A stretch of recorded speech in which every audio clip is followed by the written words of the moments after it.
Sebelum memulai presentasi ini, izinkan saya memperkenalkan anggota-anggota dari kelompok ini.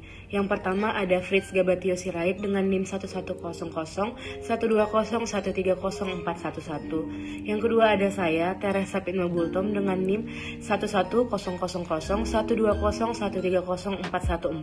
Yang ketiga ada Timothy Nielsen Pratama dengan NIM 110 120 130 Yang terakhir ada William Rodogogo Silalahi dengan NIM 1100 120 130 Hari ini saya akan menjelaskan tentang hukum agraria. Sebelum saya menjelaskan tentang pengertian menurut tokoh-tokoh, saya akan menjelaskan dulu penjelasan umumnya. Hukum dan kebijakan pertanahan yang ditetapkan oleh penjajah senantiasa diorientasikan pada kepentingan dan keuntungan mereka para penjajah, yang pada awalnya melalui politik dagang, mereka sebagai penguasa sekaligus merangkap sebagai pengusaha menciptakan kepentingan atas segala sumber-sumber kehidupan di bumi Indonesia yang menguntungkan mereka sendiri sesuai dengan tujuan mereka dengan mengorbankan banyak kepentingan rakyat Indonesia. 3 hukum agraria kolonial memiliki sifat dualisme hukum, yaitu dengan berlakunya hukum agraria berdasarkan atas hukum adat di samping peraturan-peraturan dari dan berdasarkan atas hukum barat. Proklamasi Kemerdekaan Republik Indonesia dinyatakan pada tanggal 17 Agustus 1945 oleh Soekarno dan Muhammad Hatta atas nama bangsa. Indonesia sebagai tanda terbentuknya Negara Kesatuan Republik Indonesia sebagai suatu bangsa yang merdeka. Dari segi yuridis, proklamasi kemerdekaan merupakan saat tidak berlakunya hukum kolonial dan saat mulai berlakunya hukum nasional. Sedangkan dari segi politis, proklamasi kemerdekaan mengandung arti bahwa bangsa Indonesia terbatas dari penjajahan bangsa asing dan memiliki kedaulatan untuk menentukan nasibnya sendiri. Proklamasi Kemerdekaan Rakyat Indonesia memiliki 2 arti penting bagi penyusunan hukum agraria nasional, yaitu yang pertama, bangsa Indonesia memutuskan hubungannya dengan hukum agraria kolonial, dan yang kedua, bangsa Indonesia sekaligus menyusun hukum agraria nasional. Saya akan menjelaskan tentang hukum agraria yang berlaku di Indonesia sebelum adanya UU-PA.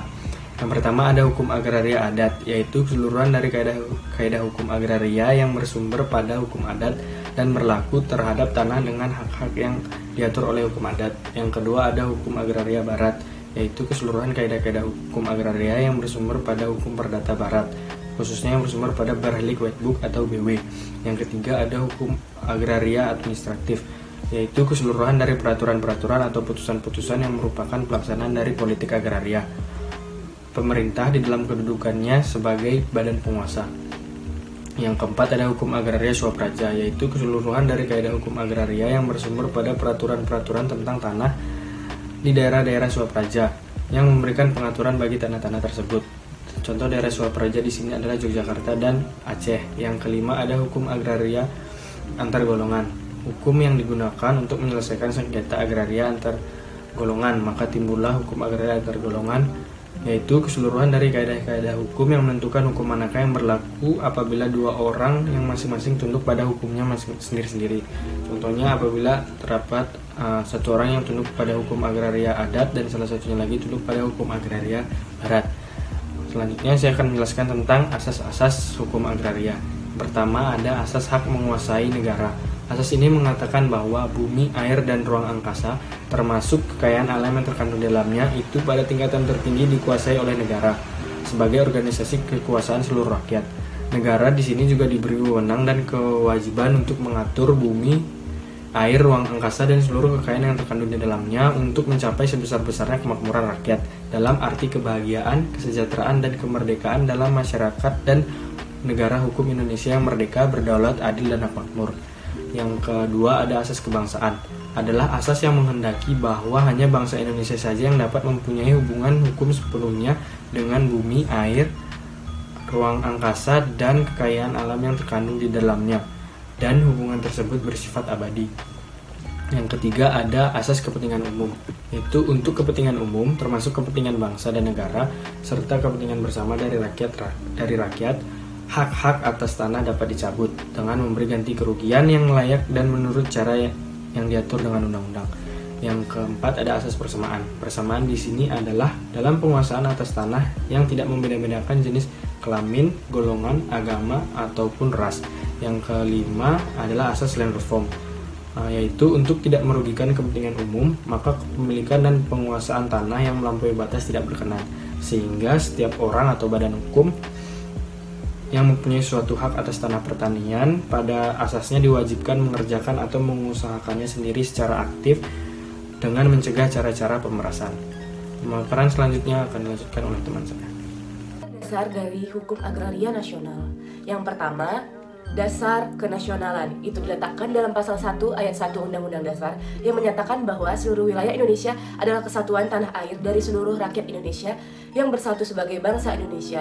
Dan pasal 1 ayat 2 yang berbunyi bahwa seluruh bumi, air dan ruang angkasa termasuk kekayaan alam yang terkandung di dalamnya dalam wilayah Republik Indonesia sebagai karunia Tuhan Yang Maha Esa adalah bumi, air, dan ruang angkasa bangsa Indonesia dan merupakan kekayaan nasional. Ini berarti bahwa bumi, air, dan ruang angkasa dalam wilayah Republik Indonesia yang kemerdekaannya diperjuangkan oleh bangsa sebagai keseluruhan menjadi hak pula dari bangsa Indonesia yang tidak semata-mata menjadi hak dari para pemiliknya saja. Asas domain adalah bertentangan dengan kesadaran hukum rakyat Indonesia dan asas daripada negara merdeka dan modern.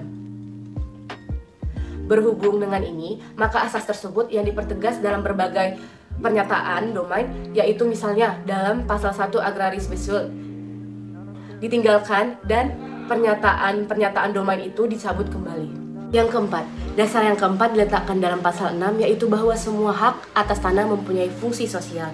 Ini berarti bahwa hak atas tanah atau apapun yang ada pada seseorang tidaklah dapat dibenarkan bahwa tanahnya itu akan dipergunakan atau tidak dipergunakan semata-mata untuk kepentingan pribadinya. Apalagi kalau hal itu menimbulkan kerugian bagi masyarakat. Penggunaan tanah harus disesuaikan dengan keadaannya dan sifat daripada haknya, hingga bermanfaat bagi kesejahteraan dan kebahagiaan yang mempunyai bermanfaat bagi masyarakat dan negara. Tetapi dalam pada itu ketentuan tersebut tidak berarti bahwa kepentingan perseorangan akan terdesak sama sekali oleh kepentingan umum atau masyarakat. Undang-Undang Pokok Agraria memperhatikan pula kepentingan perseorangan. Yang kelima, sesuai dengan asas kebangsaan tersebut dalam pasal 1, maka menurut pasal 9 sampai 21 ayat 1 hanya warga negara Indonesia saja yang dapat mempunyai hak milik atas tanah. Hak milik ini tidak dapat dipunyai oleh orang asing dan pemindahan hak milik kepada orang asing dilarang. Orang-orang asing dapat mempunyai tanah dengan hak pakai yang luasnya terbatas. Demikian juga pada dasarnya badan hukum dan tidak dapat mempunyai hak milik. Adapun pertimbangan untuk badan-badan hukum mempunyai hak milik atas tanah ialah karena badan-badan hukum tidak perlu mempunyai hak milik, tetapi cukup hak-hak lainnya asal saja ada perjaminan-jaminan yang cukup bagi keperluan-keperluannya yang khusus. Hak guna usaha, hak guna bangunan, hak pakai menurut pasal 28, 35 dan ayat 41. Dasar-dasar untuk mengadakan persatuan kesejahteraan hukum. Yang pertama, bagaimana diterangkan di atas, hukum agraria sekarang ini mempunyai sifat dualisme dan mengenai perbedaan antara hak-hak tanah menurut hukum adat dan hak-hak tanah menurut hukum barat yang berpokok pada ketentuan dalam buku-buku kitab undang-undang hukum perdata Indonesia. Di dalam menyelenggarakan kesatuan hukum itu, Undang-Undang Pokok Agraria tidak menutup mata terhadap masih adanya perbedaan dalam keadaan masyarakat dan keperluan hukum dari golongan-golongan rakyat. Yang berhubungan dengan itu ditentukan dalam pasal 11 ayat 2 bahwa perbedaan dalam keadaan masyarakat dan keperluan hukum golongan rakyat di mana perlu dan tidak bertentangan dengan kepentingan nasional diperhatikan. Dengan dihapusnya perbedaan antara hukum adat dan hukum barat dalam bidang hukum agraria, maka maksud untuk mencapai kesederhanaan hukum pada hakikatnya akan tergerakkan pula sebagaimana telah diterangkan di atas. Selain hak milik sebagai hak turun-temurun terkuat dan terpenuh yang dapat dipunyai orang atas tanah, hukum agraria yang baru pada pokoknya mengenal hak-hak atas tanah menurut hukum adat sebagaimana disebut dalam pasal 16 ayat 1 huruf D sampai dengan G.